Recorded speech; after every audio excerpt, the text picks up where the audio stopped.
20th March இன்றைய நாளுக்கான வேதவசனம் கேடகம். தேவனுடைய வழி உத்தமமானது, கர்த்தருடைய வசனம் புடமிடப்பட்டது. தம்மை நம்புகிற அனைவருக்கும் அவர் கேடகமாயிருக்கிறார்.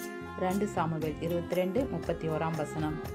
வாழ்க்கையில சில காரியங்களை நம்ம முடிவெடுக்கும் பொழுது அந்த முடிவுகள் சில நேரம் குழப்பமா இருக்கலாம், சில நேரம் புரியாம கூட இருக்கலாம். ஆனால் தேவன் நம்மை வழிநடத்தும் பொழுது அந்த காரியங்கள் நன்மையாய் முடியும். தேவ வார்த்தைங்கிறது உண்மையானது. அவருடைய வசனம் சுத்திகரிக்கப்பட்டது.